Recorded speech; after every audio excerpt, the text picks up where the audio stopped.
Hello दोस्तों, आज हम लोग जिस प्रश्न पे डिस्कस करने जा रहे हैं उसको कल मैंने पोस्ट किया था। और प्रश्न ये है कि अल्पतंत्र का बड़ा कानून नामक अवधारणा का विकास किसने किया था। अल्पतंत्र का बड़ा कानून, आप लोगों को कन्फ्यूज़न यहीं पे हो रहा है कि आखिर में ये क्या है। अल्पतंत्र का बड़ा कानून मैं बता दूं कि इसे कुलीन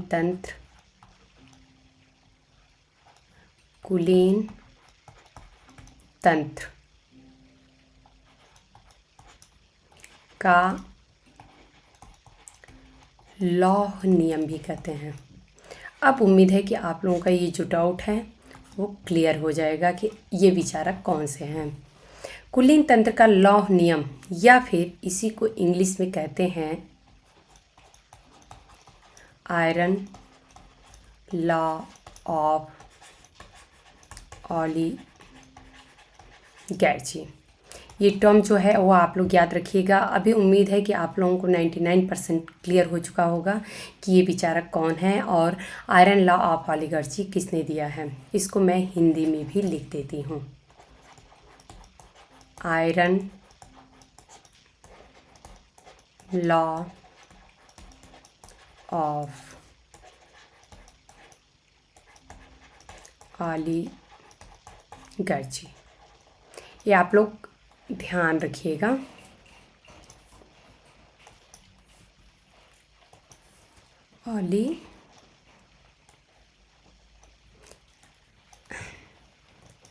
मेरा थोड़ा सा प्रॉब्लम हो जाता है, 1 मिनट।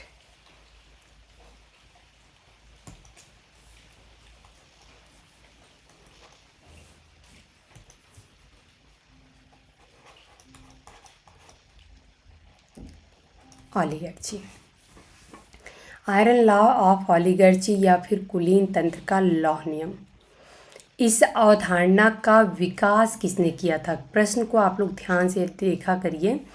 और ये मैं बता दूं कि ये जो प्रश्न है ये यूजीसी नेट के एग्ज़ाम में मैच करने में दिया था। मैंने वहाँ से ये सिंगल एक टॉपिक उठाया है और ये प्रश्न मैंने पूछ दिया था आप लोगों से, जहाँ पे मुझे लग रहा है आप लोगों को बहुत ज़्यादा कन्फ्यूजन हो गया विल्फ्रेडो पैरेटो और रॉबर्ट मिसेल्स में, क्योंकि कार्ल मार्क्स की ऐसी कोई अवधारणा है नहीं और माइकल फूकॉल्ट की भी नहीं है। यहाँ पे विल्फ्रेडो पैरेटो जो है वो नहीं है। करेक्ट आंसर जो है वो रॉबर्ट मिसेल्स हैं। और यहाँ पे रॉबर्ट मिसेल्स के बारे में चूँकि बहुत ही कम हम लोग जानते हैं, तो यहाँ पे थोड़ा सा हम लोग इनके बारे में डिटेल्स में समझ भी लेंगे कि आखिर में अल्पतंत्र का बड़ा कानून या फिर कुलीन तंत्र का लौह नियम है क्या। रॉबर्ट मिसेल्स ने ये जो कॉन्सेप्ट दिया है, आखिर में ये कॉन्सेप्ट क्या है। और अगर आप लोग इससे कंफ्यूज हो रहे हैं कि इन्होंने भी कुलीन तंत्र पे काम किया है और शायद इसलिए आप लोगों ने ये जो ऑप्शन है वो आप लोगों ने टिक किया था, तो कुछ को रिलेशन मैं आप लोगों को बता दूंगी कि रॉबर्ट मिसेल्स और विल्फ्रेडो पैरेटो में कुछ तो को रिलेशन है जिससे कि आप लोग कंफ्यूज हो गए। तो चलिए हम लोग बिना देरी किए ये समझते हैं कि रॉबर्ट मिसेल्स आखिर में कौन है और इन्होंने जो कुलीन तंत्र का लौह नियम दिया है वो आखिर में क्या कहता है। ये जो आप लोगों को सोर्सेज दिख रहे हैं ये मैंने विकीपीडिया से लिया है। आप लोग चाहें तो जाके विकीपीडिया पे थोड़ा और डिटेल में इनके बारे में पढ़ सकते हैं, बट मुझे जितना इम्पोर्टेंट लगा मैं वहाँ से ये टॉपिक ले ली हूँ। और इतना एटलीस्ट जो क्वेश्चन की दृष्टि से देखा जाए, परीक्षा की दृष्टि से देखा जाए तो इतना काफ़ी है। एग्ज़ाम में इससे ज़्यादा कुछ पूछता नहीं है। यहाँ पे सबसे पहले आप लोग ये देखें कि ये रॉबर्ट मिसेल्स हैं और ये एक इटली के समाजशास्त्री हैं। आप लोगों को यहाँ पे अब थोड़ी सी पिक्चर जो है वो क्लियर हो गई होगी, क्योंकि विल्फ्रेडो पैरेटो जो है वो भी इटली से संबंधित हैं, वो भी इटली के समाजशास्त्री हैं। और रॉबर्ट मिसेल्स जो है वो भी इटली के समाजशास्त्री हैं। तो चूँकि इटली के समाजशास्त्री हैं तो यहाँ पे रॉबर्ट मिसेल्स से विल्फ्रेडो प्रभावित होते हुए दिखाई आप लोगों को देंगे। इसीलिए कुलीन तंत्र पे आप लोगों को विल्फ्रेडो पैरेटो का अध्ययन भी देखने को मिलता है। यहाँ पे आप लोग जो इमेज मेंशन की गई है वहीं पे ये लिखा गया था, आप लोग देख सकते हैं कि रॉबर्ट मिसेल्स समाजशास्त्री जिन्होंने कुलीन तंत्र का लौह कानून तैयार किया था। तो इन्होंने खुद ही जो लौह कानून है कुलीन तंत्र का, इसका फॉर्मेट पूरा इन्होंने बाकायदे बनाया था और बताया था कि आखिर में कुलीन तंत्र का लौह कानून होता क्या है।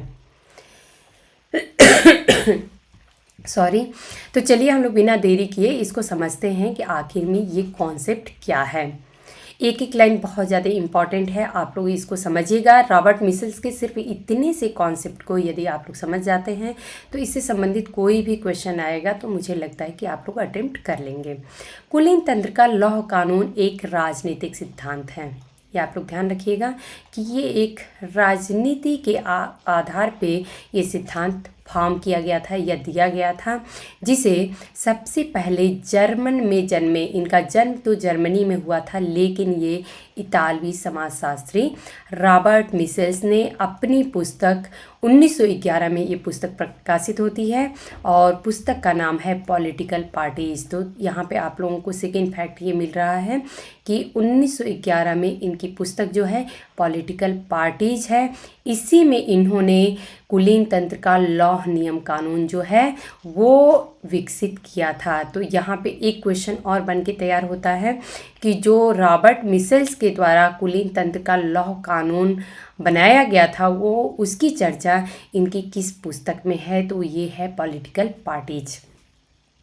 यह जो कानून है या ये जो एक राजनीतिक सिद्धांत बोलेंगे कुलीन तंत्र का लौह कानून, ये दावा करता है कि किसी भी लोकतांत्रिक संगठन के भीतर, एक एक पॉइंट को ध्यान से समझिए, किसी भी लोकतांत्रिक संगठन के भीतर अर्थात जो लोकतंत्र पे आधारित हो, जो जनता की जो ज़रूरतें हैं उनको देखते हुए जो पार्टी फॉर्म हुई है, लोकतांत्रिक जो संगठन है, इसके भीतर ही एक अभिजात वर्ग या कुलीन तंत्र द्वारा शासन संगठन की सामरिक और तकनीकी आवश्यकताओं के हिस्से के रूप में लौह कानून के रूप में अपरिहार्य है।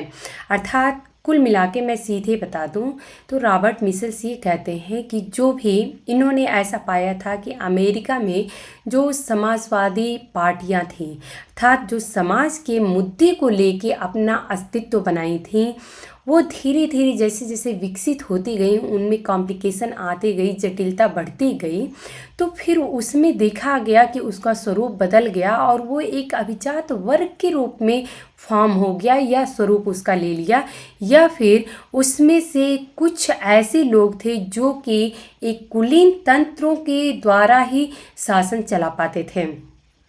तो इन्होंने कहा कि जो लोकतंत्र है ये कहना ही बेकार है, अगर देखा जाए तो आगे चल के ये भी अभिजात वर्ग या फिर कुलीन तंत्र के जो साथ मिलके ही काम कर पाते हैं या उससे अलग रह के वो अपना अस्तित्व नहीं बना पाते हैं। मिसल्स के सिद्धांत में कहा गया कि सभी समाजवादी संगठन चाहे वे शुरू में कितने भी लोकतांत्रिक क्यों न हों, अंततः कुलीन तंत्र में विकसित हो जाते हैं। तो यहाँ आप लोगों को क्लियर हो गया होगा कि भले उनका उद्देश्य समाजवाद से लेके शुरू हुआ था लेकिन वो लास्ट ले जाते जाते कुलीन तंत्र में विकसित हो जाते हैं। मिसल्स ने देखा कि चूंकि कोई भी पर्याप्त रूप से बड़ा और जटिल संगठन पूरी तरह से प्रत्यक्ष लोकतंत्र के रूप में कार्य नहीं कर सकता है, क्योंकि अगर हम देखें तो लोकतंत्र की बात करें तो पूरी जनता की बात आती है, उनके डिमांड की बात आती है और सबकी डिमांड को अपने उन्हीं के अनुसार पूरा करना एक बहुत ही कठिन कार्य सा लगता है।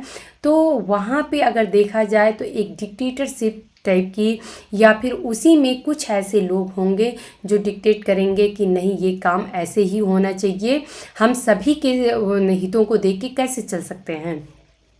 तो इस प्रकार से किसी संगठन के भीतर सत्ता हमेशा उस समूह के व्यक्तियों को सौंपी जाएगी, चाहे वे निर्वाचित हों या फिर ना हो। तो यहाँ पे इन्होंने देखा कि जो लोकतंत्र है ये कम्प्लीटली डायरेक्ट काम नहीं कर पाता है। यहाँ पे कुलीन तंत्र का दबाव देखने को मिलता है। जैसे कि हम अपने भारत के अगर हम एग्जाम्पल में देखें तो ऐसा बोलते हैं लोग कि भले सरकार हमारी जनता के लिए चुनी गई है, लोकतांत्रिक देश है, लेकिन जो एक हमेशा देखा जाए तो एक क्या बोलेंगे, ब्लेम किया जाता है कि जो पार्टीज़ होती हैं वो जो बड़े बड़े बिजनेसमैन होते हैं उनसे प्रभावित होती हैं, उनके हितों को देखते हुए और जो भी फैसले होते हैं वो लेती है। तो जो भी विपक्षी पार्टियां होती है, जो सत्ता में पार्टी होती है, उसको लेके इस तरीके का आरोप प्रत्यारोप होता रहता है। तो यहाँ पे मिशेल्स का कथन कुछ ऐसा ही था।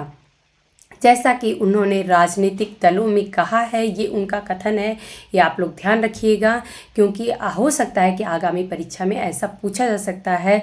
यह संगठन है जो निर्वाचित लोगों को मतदाताओं पर प्रभुत्व देता है।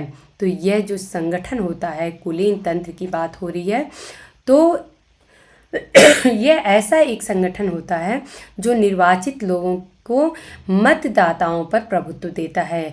यहाँ पे एक आप लोगों को ये टैग मिलेगा, मैं अपने आगे लेक्चर में, इसी लेक्चर में आगे मैं बताऊंगी।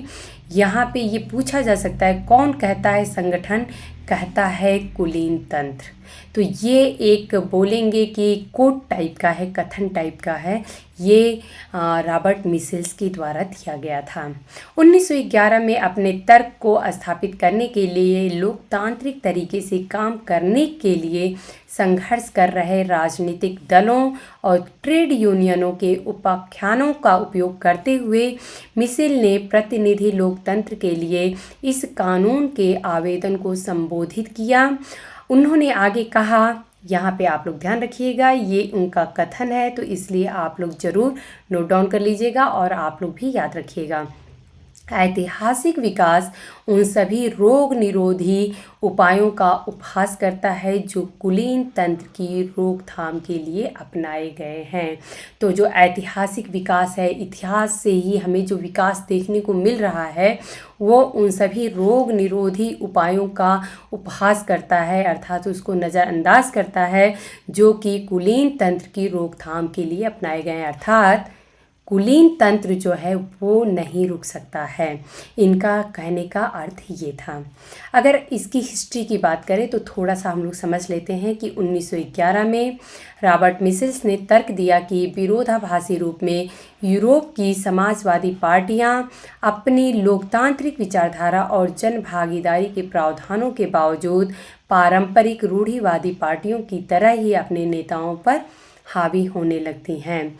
मिशेल्स का निष्कर्ष यह था कि समस्या संगठनों की प्रकृति में ही निहित होती है। मिशेल्स ने यह निष्कर्ष निकाला कि जो ये समस्या हमें देखने को मिल रही है कि आखिर में लोकतांत्रिक जो पार्टीज़ हैं वो पूरी तरीके से लोकतांत्रिक क्यों नहीं रह पाती हैं। तो उन्होंने कहा कि ये जो संगठन की प्रकृति है वो आखिर में किस रूप से या कैसे वो फॉर्म हुई, कैसे वो संगठन बना है, उसकी अपने खुद के नेचर में ही, उसकी अपनी प्रकृति में ही निहित है इसकी समस्या। अधिक उदार और लोकतांत्रिक आधुनिक युग ने नवीन और क्रांतिकारी लक्ष्यों वाले संगठनों के गठन की अनुमति दी। जो लोकतांत्रिक आधुनिक युग है जिसमें हमने लोकतंत्र की बात की कि जनता पे जनता का शासन रहेगा, तो इन्होंने नवीन और क्रांतिकारी लक्ष्यों के जो बातें थी उस पर तो जोर दिया है, लेकिन जैसे जैसे ऐसे संगठन अधिक जटिल होते गए वे कम और कम लोकतांत्रिक और क्रांतिकारी होते गए। अर्थात उनके जो अपने उद्देश्य थे, जिन उद्देश्यों को लेके ये पार्टियां बनाई गई या ये संगठन बनाए गए, वो उससे उतने ही दूर होते चले गए। मिशेल्स ने कुलीन तंत्र का लौह कानून तैयार किया।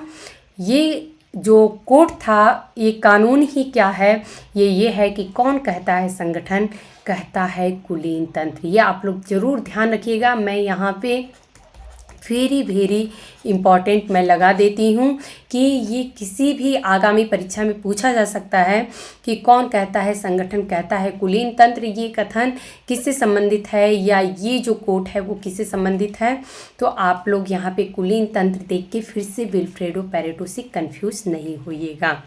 बाद में पेरुगिया विश्वविद्यालय में अर्थशास्त्र पढ़ाते हुए इटली में बेनिटो मुसोलिनी के फांसीवादी शासन के समय में ये जो है वो एक महत्वपूर्ण विचारक बन गए। तो ये आप लोग देख सकते हैं कि बेनिटो मुसोलिनी के फांसीवादी शासन के समय एक महत्वपूर्ण विचारक हैं।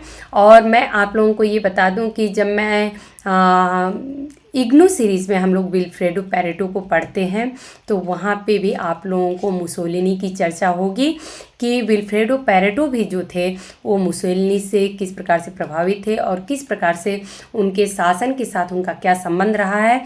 तो अगर आप लोगों को इसमें कुछ कन्फ्यूजन होगा तो आप लोग एक बार विल्फ्रेडो पैरेटो का जो इग्नू सीरीज है उसको आप लोग ज़रूर ध्यान से समझ लीजिएगा।